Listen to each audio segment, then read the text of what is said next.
తాకట్టులో ఉన్న బంగారాన్ని విడిపించి ఆ రోజున్న మార్కెట్ ధర కట్టి మిగిలిన డబ్బును మీకు అందిస్తుంది కొమ్మూరి గోల్డ్. నమస్కారం గురువు గారు. ఆశీర్వచనం నాయన. సార్, కలియుగ వెంకటేశ్వర స్వామి గురించి మన అందరికీ తెలిసిందే. ప్రత్యక్ష దైవం. కలియుగంలో స్వామివారిని ఆరాధిస్తే చాలు ఎటువంటి సమస్యలైనా పటాపంచలు అవుతాయి. అసలు ఆయన అన్నీ చూసుకుంటాడు, ఇంకా మనం ముందు నడవడమే మన పని అన్నట్టుగా చెప్తా ఉంటాం. మరి చాలామంది సంవత్సరానికి ఒకసారి, సంవత్సరంలో 3-4 సార్లు వెళ్ళే వాళ్ళు కూడా ఉంటారు తిరుపతి. సో చాలామంది హుండీలో వాళ్ళ కోరికలు తీరడానికి డబ్బులు వేస్తూ ఉంటారు. ఇలా డబ్బులు కాకుండా ఒక మనిషికి రకరకాల కోరికలు ఉంటాయి.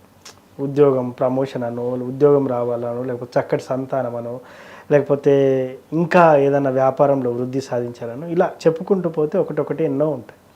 స్వామివారి హుండీలో ఏం వేస్తే ఎటువంటి ఫలితం ఉంటుందంటారు? శ్రీ మహాగణాధిపతయ నమ. ఐం మహాసరస్వత్యే నమ. శ్రీ లలితాంబికాదేవియే నమ. స్వామివారి హుండీలో ఎటువంటివి ఏమి వేస్తే మేలు జరుగుతుంది అని ఒక్కసారి మనం ఏమి వేస్తే బాగుంటుంది అనేది ఒక ఆలోచన. ఏమేస్తాము?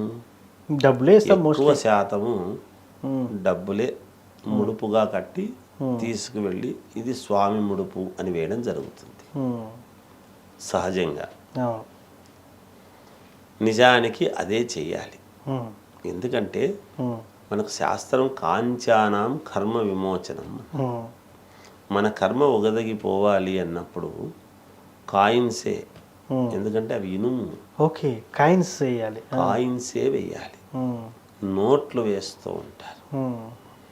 అంటే నోట్లు ఏమిటి అంటే ఎక్కువ ధనం అనేటువంటి భావనతో ఒక 1116లో, 10116లో, 1,00,000 రూపాయలు, 2 లక్షలు, 5 లక్షలు నేను స్వామికి వెయ్యాలి అని అనుకునేటువంటి వాడు తీసుకెళ్ళిపోయి వేస్తుంటాడు. కానీ మనకేం చెప్పినాడు శాస్త్రంలో? అనంతము అని ఎప్పుడు వస్తుంది అంటే 1000 దాటితే ఎంతన్నా కానీ అది అనంతం అన్నాడు. ఒక 1000 దాటితే కనుక 1000 రూపాయలు, 1116ల వరకు కాయిన్సే వెయ్యాలి. ఓకే, 1116 దాటిన తర్వాత నోట్లుగా తీసుకుపోయి వేయచ్చు. ఓకే, నోట్లు వేస్తున్నప్పుడు కూడా 1116 కాయిన్స్ అయితే తీసుకొని వెయ్యాలి. ఓకే. అయితే 1116 కంటే ఎక్కువ వేసేటువంటి వాడికి మాత్రమే ఈ నియమము నిజానికి. దానికంటే తక్కువ వేసేటువంటి 516 వేసినా, 316 వేసినా, 100 రూపాయలు వేసినా, 50 రూపాయలు వేసినా, 10 రూపాయలు వేస్తూ ఉన్నా కాయిన్సే వేయచ్చుగా. అవును కదా. దానికి మళ్ళీ నోట్ ఎందుకు ఎక్కడ మనము మానవుడు కొంచెం ప్రలోభపడుతున్నాడు అంటే ఇంత కాయిన్లు చిల్లరలు ఎవరు మోసకపోతారు?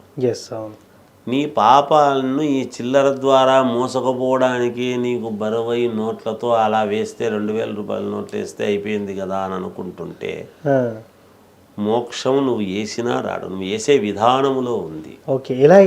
మరి అలా వేస్తే రానప్పుడు ఎందుకు వేస్తున్నాము అంటే నోటుకు ఎప్పుడు కూడా ఇది ఉండదు. కరెన్సీనే. నోటు డబ్బు కాదా అంటే డబ్బే. కానీ ఇక్కడ కాణి అనేటువంటి పదం నుంచి వచ్చింది. ఆ కాణి అనేటువంటివి పూర్వం వాడేవాళ్ళు. ఎరా కాణి ఉందా అంటే ఆ కాయిన్స్ అవన్నీ కూడా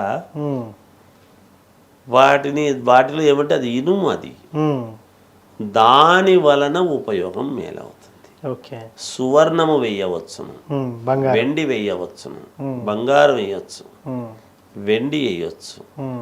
ఏదో వెండి మొక్కుకున్నాను నేను వేస్తున్నాను, వెండి వేస్తాను, ఓ వెండి గ్లాస్ వేస్తాను మొక్కున్నా, ఒక వెండి చైన్ వేస్తాను మొక్కున్నా, లేదు వెండి 1 కిలో నేను ఒక బిస్కెట్ వేస్తాను మొక్కుకున్నాను, అలాగే బంగారు వేస్తాను మొక్కుకున్నాను. ఇలాంటివి మొక్కులు చేసుకోవచ్చు. అవును. డబ్బుగా వచ్చినప్పుడు మాత్రము నేను ఒక 10,000 రూపాయలు స్వామికి వెయ్యాలి అని అనుకున్నాను అంటే దాంట్లో 9,000 రూపాయలు నోట్లు పెట్టుకొని మిగతా 1,000 రూపాయలు మాత్రము కాయిన్సే వెయ్యాలి. వేస్తేనే దానికి ఫలితం పూర్ణత్వం వచ్చేది. ఈ కాయిన్స్ అనేటువంటిది ఎందుకు అంటే ఇవి బరువు మోసకపోవటం, ముడుపులాగా. ఈ ముడిపే కదా దేవుడిది. ఇది మోసకపోతున్నాము అంటే ఈ బరువును దించుకొని రావటం అవుతుంది అక్కడ ఇవి వేసేటప్పటికి. ఓకే. అప్పుడు మనలో ఉండేటువంటి ఇది మనము పోగొట్టుకున్నాము, వచ్చేటప్పటికి తేలిక అవుతున్నాం. అవును. మీరు బాగా గమనించి, పోతున్నప్పుడు బరువుగా తీసుకెళ్తాం అవును సహజంగా. అబ్బా ఈ మూట అంటే దానిపైన మూట బరువుగా భావించకుండా స్వామికి వెయ్యాలి. ఇది స్వామి కోసం, అవును, ఇది స్వామి ముడుపు అని చాలా జాగ్రత్తగా ఎక్కడంటే అక్కడ పెట్టకుండా జాగ్రత్తగా తీసుకెళ్తాం. అవును. ఈ కాయిన్స్ను తీసుకువెళ్ళిపోయి గోవిందా గోవిందా అనేటువంటి ఇదితో ఎప్పుడైతే మనం అక్కడ హుండీలో వేస్తున్నామో అప్పుడు నీవన్నీ కూడా తీసుకుపోయి అక్కడ వేసినట్టు లెక్క. ఓకే. అందుకే బ్రాహ్మణుడికి 116 అంటే 110 రూపాయలు 15 రూపాయలు ఇచ్చి రూపాయి కాయిన్ పెట్టకుండా ఇవ్వరు. అవును. ఎందుకు? బ్రాహ్మణో మమ దేవత అని ఎందుకు అన్నాడు అంటే దేవుడు అని ఎందుకు అంటున్నారు అంటే ఒక దేవుడి దగ్గర మనం హుండీలో ఇవ్వగలము, ఒక బ్రాహ్మణుడికి తాంబూల రూపకముగా ఇచ్చినా పాపం పరిహారం అవుతుంది అని. ఓకే. పాపం పోగొట్టుకుంటున్నాము అని అందుకు ఇస్తున్నారు బ్రాహ్మడికి. అవును. తాంబూలం బ్రాహ్మడు బతకలేకపోతే మనం ఏదో తాంబూలం ఇచ్చినామని కాదు, మనం పాపము పరిహారం చేసుకోవటానికి తాంబూలం ద్వారా ఇస్తున్నాం. అవును. ఆ తాంబూలాన్ని స్వీకరిస్తున్నాడు 2 చేతులు పెట్టి. దాంట్లో కాయిన్ ఉంటుంది. ఆ కాయిన్ ద్వారానే వచ్చేటువంటి సమస్య. అవతలి వాడికి పోయినా మనకు రావాలన్నా దానివల్లే వచ్చేది. అలాంటివన్నీ తీసుకోబడతాయి కాబట్టి అందరివి తీసుకుంటారు కాబట్టి అప్పుడప్పుడు దేవస్థానాల్లో కూడా ప్రక్షాళన అనేటువంటిది జరుగుతూ ఉంటుంది మామూలుగా. అలా ప్రక్షాళన చేస్తారు దేవాలయాలు అనేటువంటివి వస్తాయి. అందుకే నోట్లు కాకుండా ఈ విధముగా ఎప్పుడైతే కాయిన్స్ గనక తీసుకుపోయి వేస్తారో వేసే విధానంలో కూడా చాలా మంది ఇలా వేస్తుంటారు. అవును. ఇలా వేయాలండి, ఇలా వేయకూడదు, ఇలా తీసుకువెళ్ళి వెయ్యాలి. ఓకే.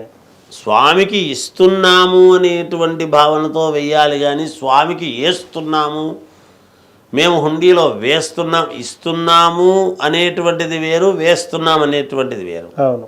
చాలామంది అంతవరకు పోయిన తర్వాత తెలియక ఆ హుండీ చుట్టూ తిరిగి ఇలా వేసేస్తుంటారు.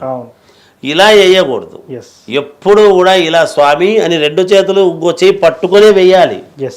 అది ఇస్తున్నప్పుడు ఏమవుతుంది అంటే మనమేదో దేవుణ్ణి ఉద్ధరించడానికి ఇచ్చినట్టు కాదు, మన పాపకర్మలు పోగొట్టుకోవడానికి. ఇన్నాళ్లకు నాకు దర్శన భాగ్యం కలిగించినావు తండ్రి, మళ్ళీ ఎప్పటికి నాకు దర్శన భాగ్యం కలిగిస్తావో ఏమో తెలియదు. అందుకే పునర్దర్శన ప్రాప్తిరస్తు అని రిటర్న్లో తిరిగి వచ్చేటప్పుడు రాస్తూ ఉంటారు. అంటే నువ్వు మళ్ళీ మళ్ళీ రావాలి అని భగవంతుడు కోరుకుంటూ ఉంటాడు. ఎందుకు రావాలి? కష్టాలున్నాయని కాదు, భగవంతుడి దగ్గరికి ఎన్నిసార్లు వస్తే అన్నిసార్లు నువ్వు పాప ప్రక్షాళన అవుతావు. నీకు మేలు జరుగుతుంది, నీకు యోగం పెరుగుతుంది, నీ పనులు జరుగుతాయి, నెరవేరుతాయి, నీకు బుద్ధి పెరుగుతుంది, జ్ఞానం పెరుగుతుంది, పాపాలు నశిస్తాయి. అందుకని ఇలా ఇంకొక చెయ్యి మన చేత్తో పట్టుకొని ఇలా వేయటం అనేటువంటిది రావాలి. అలా చేస్తే తప్పకుండా శ్రీ వెంకటేశ్వర స్వామి యొక్క అనుగ్రహము పరిపూర్ణముగా కలుగుతుంది. ఇంకా శరీర రుగ్మతలు అవి పోవటానికి చేయటానికి ఇబ్బందులు, శారీరకమైనటువంటిది మానసికంగాను ఇబ్బంది అనేటువంటిది ఎందుకు అంటే ప్రాణముతో సమానమైనటువంటి. అందుకే వెంట్రుకలలో కూడా ప్రాణం ఉంటుంది కాబట్టి వెంట్రుకలు పెరుగుతాయి. అవును. అందుకనే స్వామివారికి తలనీలాలు అనేటువంటిది ఇవ్వటం. ఎందుకు తలనీలాలు ఇస్తే ఏమవుతుంది అంటే నాకు నా మెదడులో ఎక్కడ లేని సమస్యలన్నీ ఉన్నాయి తండ్రి, ఇన్ని సమస్యలకు కారణం నా తలకాయ, ఈ సమస్యలు ఎలా తీరుస్తావో. తలకాయ ఇలేం కదా స్వామికి, అంతే కదా. తల మీద ఉండేటువంటి వెంట్రుకలు ఎప్పుడైతే స్వామికి సమర్పిస్తామో తప్పకుండా మన నెత్తి మీద ఉండేటువంటి శని దరిద్రము అంతా కూడా పోతుంది అనేటువంటిది ప్రతీక. సూపర్. కాబట్టే మనము తలనీలాలు ఇవ్వటం అనేటువంటిది పెట్టుకున్నాం. ఎందుకు? తలనీలాలు ఇవ్వటము వలన ఏమవుతుంది అంటే బ్రహ్మరంధ్రము అనేటువంటిది ఒకటి ఉంటుంది. ఆ బ్రహ్మరంధ్రము అనేటువంటి దాని దగ్గర ఎప్పుడైతే భగవంతుడు బ్రహ్మ కడిగినటువంటి పాదము శ్రీ మహావిష్ణువు, విష్ణుపాదం, అటువంటి ఆయన పాదాల దగ్గర ఎప్పుడైతే మనము శిరస్సు వంచి ఎప్పుడైతే అక్కడ మనం ఇచ్చి తర్వాత మనం స్వామి దర్శనానికి ఆ గుండుతో పోయి మనం నమస్కారం చేసుకుంటున్నామో, తల వంచి ఇట్లా ఎప్పుడైతే చేసుకుంటున్నామో, ఈ బ్రహ్మరంధ్రము గుండా స్వామివారి యొక్క వరదహస్తముతో మనకు అనుగ్రహం కలగడానికి యోగం పెరుగుతుంది.